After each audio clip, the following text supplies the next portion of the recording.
All right, everybody, welcome back for another deep dive.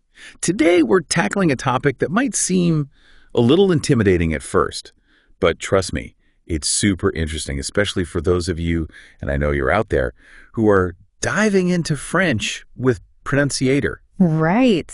We're talking about the French subjunctive. And I have to admit, when I was first learning French, this whole subjunctive thing, it kind of felt like, I don't know, like a secret code or something. Yeah, for sure. Once you crack it, it's like you unlock this whole new level of like expressiveness in the language. Absolutely, yeah. So in this deep dive, we're going to unpack what the subjunctive mood is all about, why it's such a big deal in French, and how you can start using it to sound way more, well, French, of course. Definitely, yeah. And I think what's really cool about the subjunctive is it lets you kind of speak between the lines a little bit. Oh, interesting. You know what I mean? Like you can use it to kind of express things that you wouldn't normally say directly, just in a more subtle way, I guess. Huh. I like that.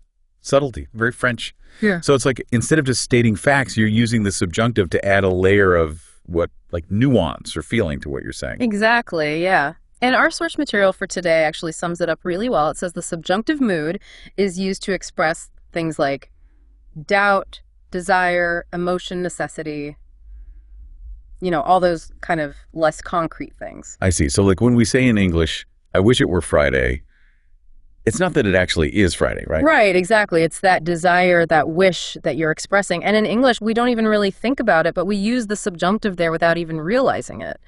And the source actually gives a really good example in French, too, like, je doute qu'il vienne. Okay, and that means? I doubt he'll come. So you're expressing that doubt, not just stating that he will or won't come. So it's like, instead of just saying, he's coming, which is very straightforward, French list you say, I doubt he's coming. And that's where the subjunctive comes in. Exactly. And what's really great is that Pronunciator has tons of, I think they're really great exercises on this. Oh, nice. So our listeners can actually practice this. Absolutely. Yeah, it's super helpful. And, you can think of it in everyday situations, too. Let's say you're in a French cafe and you want to be polite, right? So instead of saying to your friend, you take the last croissant, which is kind of direct, almost a little too much. Right. Not very French. Exactly. You could use the subjunctive and say something like, it's best that you take it. Okay, yeah, that's way more nuanced. It's like you're not just telling them what to do, you're kind of suggesting it in a way. Right. You got it. So I get it now. Even if the subjunctive verb conjugations seem a little tough at first, it's almost like learning a secret handshake or something. Once you know it, you're in the flow. Totally. And think about it. Once you do start to get the hang of it, you're going to be speaking and understanding French on a whole deeper level. Absolutely. You'll be able to pick up on those subtle cues, those unspoken meanings that native speakers use all the time. Exactly. So don't be afraid to dive into the subjunctive. Right. And I think the key takeaway here for all our listeners is really understanding that the subjunctive is all about those implied meanings. That's how you're going to unlock its power. Totally. And hey, here's a little something to think about.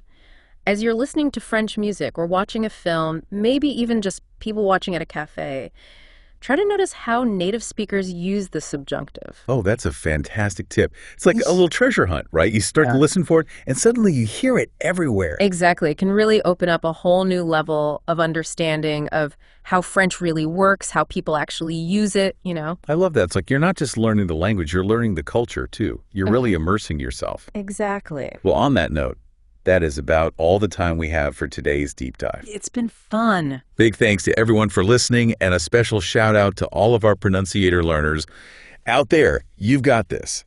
Keep diving into those lessons, and who knows, maybe you'll be teaching us a thing or two about the subjunctive soon enough. For sure. Until next time, happy learning, everyone. We'll catch you on the next deep dive.